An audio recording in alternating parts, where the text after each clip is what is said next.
Hi, everybody. Mike Gerdes here from the Greater Philadelphia Center for Spiritual Living with a Low Note.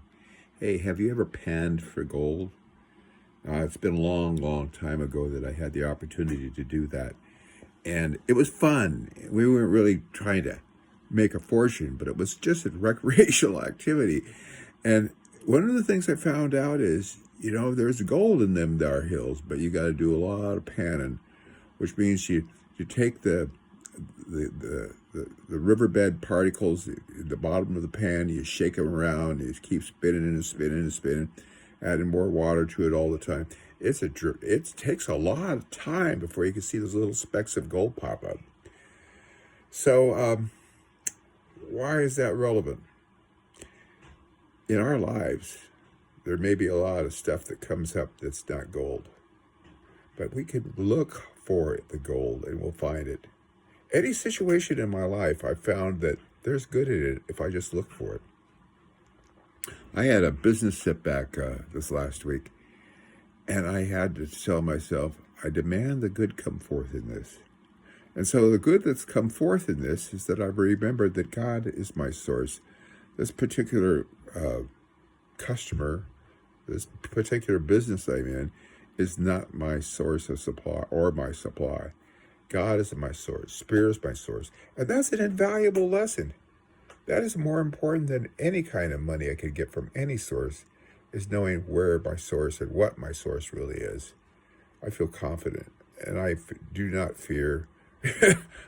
I'm taken well care of, and life is good, and I'm bountifully pleased with all my good. See, what else happens? I know that sometimes people will say things about you that aren't necessarily true. Another way to say that is they throw you out of under the bus. I hate to say that's ever happened to me, but it has happened to me. And then I have to recognize that the only reason why people throw you under the bus, and I think you know what I'm talking about, they blame you for something that maybe it's not really your fault.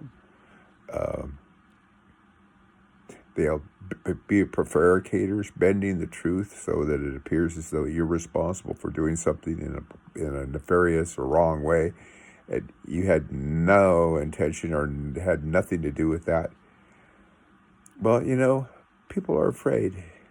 It's too much of the time they're afraid to be found out that they're not perfect in every way.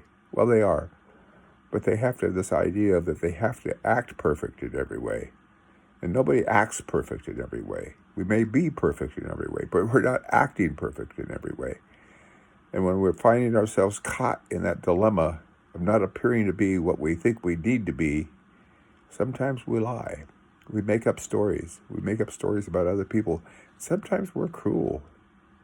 We really are thoughtless. So the good news is, I know I'm bigger than that. And I know that I'm bigger than any bus that anybody would ride over me with. I'm not concerned about that at all, because I know the truth about myself. I got a God that's all powerful. And with my God, I could face anything, anyone, and I am good. So there you go. Look for the gold, and you might find there's a lot of grain of gold in there, but there might be a lot of sand and dirt you have to get out of the way. But if you're facing a situation that doesn't appear to be good, just keep looking for that gold and you'll find it. All the love to you. Bye-bye.